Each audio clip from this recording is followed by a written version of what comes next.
Picture this. You're in a meeting and your boss asks for your plan to solve a problem. You don't have one because no one told you that it was a problem or even a priority. And immediately you feel a ball in the pit of your stomach. And for some of you, this is not just a picture, this is a reality. And I want to let you know that you are not alone. So let's talk about it. Welcome to Crossroads and Catalyst, the podcast with Shanita B. I am your host. This is where we discuss how a thoughtful, wise, and strategic perspective at a crossroads can be the catalyst for change in your leadership and career. Now, I don't know about you, but I have experienced more than once having an expectation to provide a solution for an objective that has not even been clearly stated or named. You could be in a meeting or receive an email. It doesn't matter which form of contact that is used to make you aware of this situation. The point is still the same. There's an expectation to lead, though the goal has not been clearly defined or even communicated. So then how do you operate in these situations? Do you risk looking ineffective or even foolish when asking questions? Or how will you be perceived? And these are just a few of the questions that I'm sure that you have, because I've experienced the same thing and had a ton of questions for myself. And that this is why I want to talk about this today, because I have definitely been where you are. And this is way more common than you think that it is.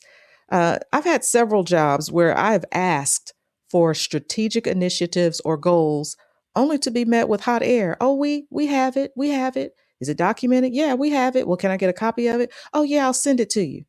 And you get nothing, not an email, not an inkling. And if you don't raise the question again, no one will ever say anything. So I can definitely tell you that this is way more common, right? Organizations expect leaders to demonstrate initiative, vision, and strategic thinking, yet they often fail to provide the foundational clarity that makes those things possible. You're basically supposed to fill the void that they've created. And that is the problem. And I'm sure some of you are probably scratching your head because you're trying to figure out what you're supposed to be doing. What did you miss? All the while, the fundamental details may not have been shared with you. To be sure, we have a responsibility as leaders to ask probing and fact finding questions. But when those questions go unanswered, it definitely makes an already tough job feel overwhelming and burdensome. Now, let me tell you, I can remember a job that I had where this happened.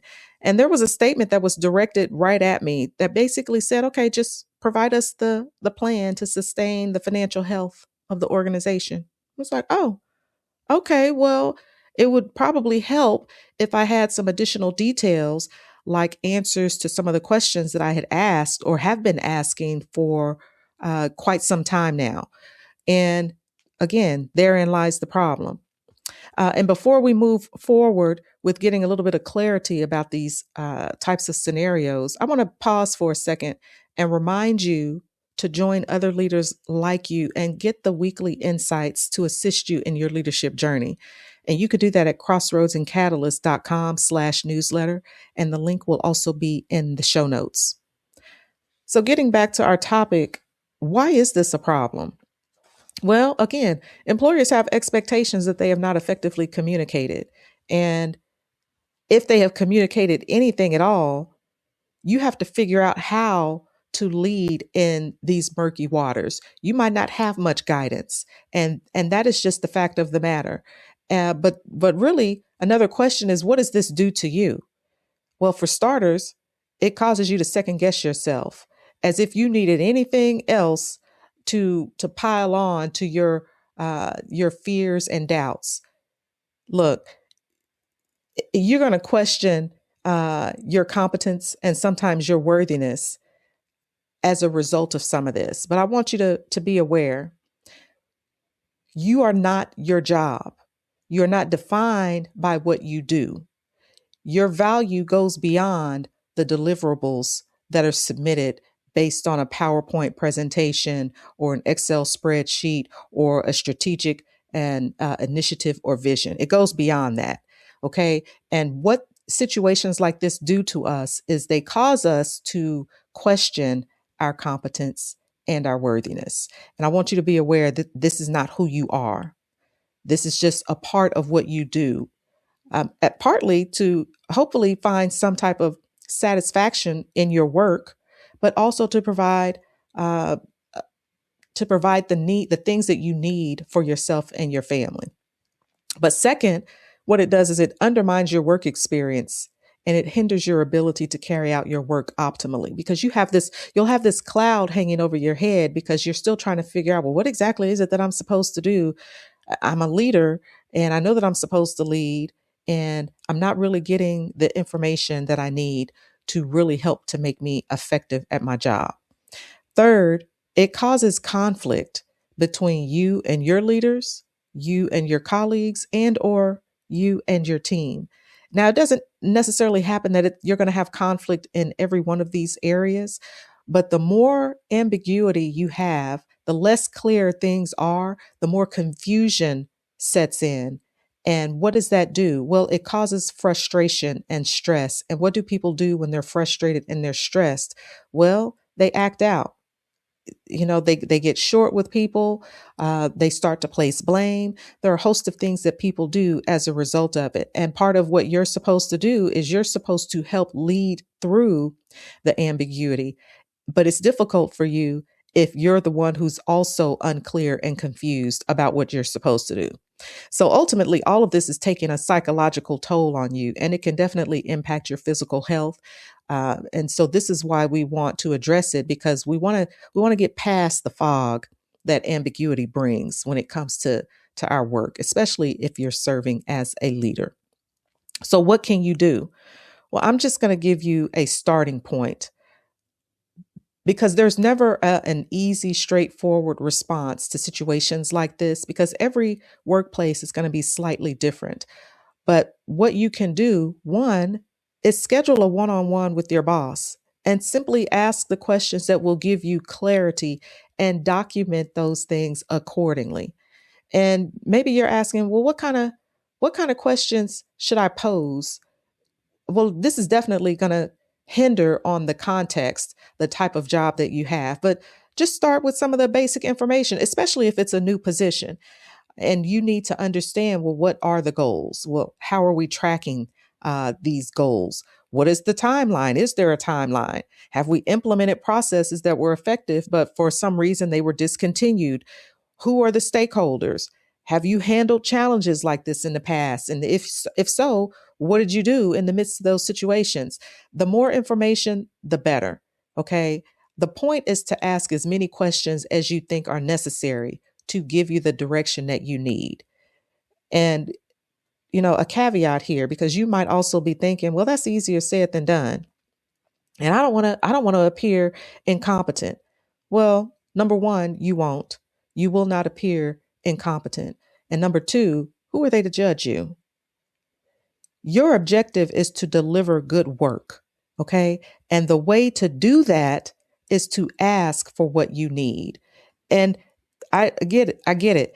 This may not always work well in some cultural companies, some companies where the culture is very high stakes. They don't pause long enough to even really give you the information that you need. They kind of look at you with the side eye when you ask questions. You have to judge for yourself if you're in a situation like that. I am always going to default to asking for clarification. And you might be saying, well, you've been at this long enough and you're a lot more comfortable doing that. Maybe it's not as important to you what people think about you. And that may very well be true. But what I'm telling you is you cannot live your life based on what you think others think of you. Their thoughts about you are their thoughts.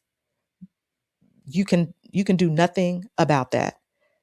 All you're trying to do is do your job well. You go to work to lead, you go to be an effective leader, you go to be someone who is engaging and is talented and can communicate. These are the things that you have on your agenda.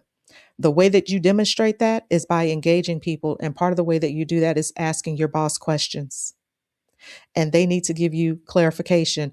And maybe it comes down to just terminology and how you're using the terminology and making sure that you're using terminology in the same way.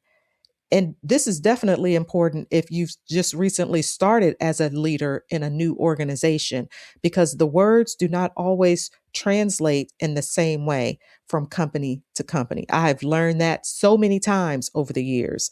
You have to learn their language and not automatically assign and apply how you've used those words to the current situation. You don't want to do that.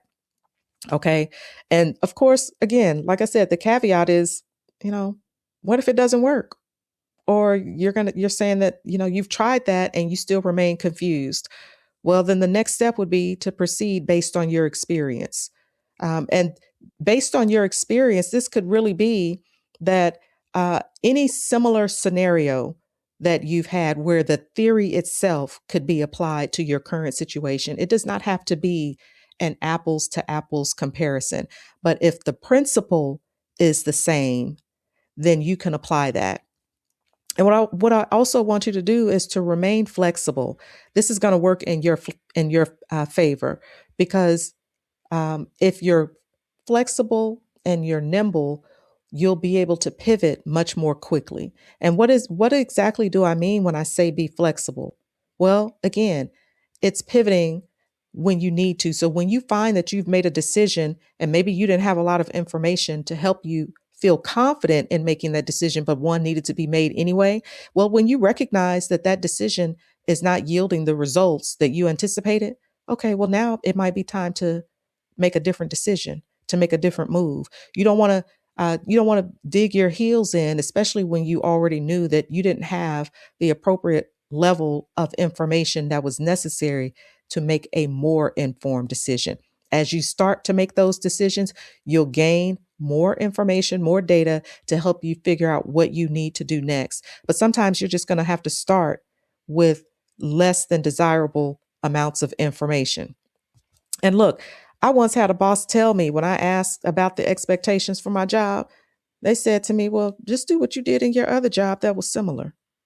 Okay, well, that makes an assumption. And the assumption is that the job that I had in the past and the one today are very similar to one another.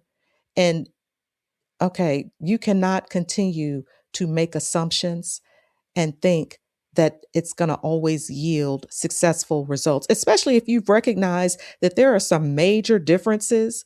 And so it doesn't always behoove you to just do things the way that you have always done them. Now, again, that might be a decent starting place, but this is why I say you would want to look back to your experience and figure out if there were some circumstances that had some similarities that can be, kind of interchanged, right? And then you can apply some of the lessons that you've learned in the past or some of the processes even to the current situation. Uh, You know, you have to recognize that some senior leaders and even whole organizations are unclear because they too are trying to figure out what they're trying to do. They're trying to figure out where they want to be. And maybe they have a form, but they don't really have the substance and the processes built out. And maybe because it's still new, you're basically trying to fix the airplane while it's in the air. They're not always sure which direction to take. And part of what you're there to do is to contribute your expertise and your experience and recognize that you are there because you are talented. You are there because you've done the work. You are there because you have something meaningful to contribute. So just keep that in mind as you're leading in these ambiguous situations, and maybe you're not getting all of the information that you need, especially as you're asking for that information. And you've heard me say many times that you're just going to have to be comfortable being uncomfortable. Okay, well, you're going to have to assess if your situation is one that is ripe with confusion or can incrementally change over time and become a more tolerable workspace. Only you can define that, because again, when you come to work, you don't leave your personal life at home. And when you go home, you don't necessarily always leave your professional life at work. You are a whole person. Okay. The things that trouble you at work can easily bleed into your personal life and vice versa. So if you find that working in this ambiguous environment, after having asked many questions, thoughtful questions, not getting the information that you're needing, maybe there's some conflict again between the different levels of the organization, your leaders, your colleagues, your team, whatever the case may be, you have to really understand if this is going to continue to work for you long term, because it's not easy working in ambiguity. It is probably one of the most uncomfortable places in which to find yourself, especially as a leader, because again, you are supposed to bring vision. You are supposed to bring strategic and critical thinking and help to turn an organization and get buy-in. And the less information that you have, really the more you're going to have to rely upon your prior experience, and you're going to have to demonstrate that you have the initiative and the motivation to make decisions without all of the information necessary. I've done an episode about decision making, and so I'll leave a link to that in the show notes as well, because it is important. And again, whether you're new to an organization as a leader, or whether you have some longevity in the organization where you're currently working as a leader, the the the thought is the same. Ambiguity is uncomfortable, but you have to figure out a way to navigate it. And especially as you learn the people with whom you're working, you will begin to understand how they're using words and phrases, so that you pick up on how to apply that, and you can glean information that is going to help you. Because even when you ask some people, they're not going to know, or some people are just going to withhold the information. Let's face it, humans are not always forthcoming with information, because things can get territorial, which might also be another reason why things are ambiguous. But I digress. That's not the whole point. But ultimately, you can work your way through this, but you're going to have to be strategic and figure out a map to help you to navigate through this season of your leadership journey. All right. So I appreciate that you have taken the time to listen, and I want you to share your thoughts with me. And you can do this by leaving a voicemail. Go to my website, crossroadsandcatalyst.com/voicemail, and you can record a message and send it to me. So it can be about this episode. It can be about some other topics that you would like to hear about. Anything that you have on your mind, just share it with me there. Okay. And we will talk soon. So until next time, be thoughtful, be wise, be strategic, and remember, crossroads reveal who you are. Catalysts shape who you become. Every decision matters, so make it count. I'll talk to you next week.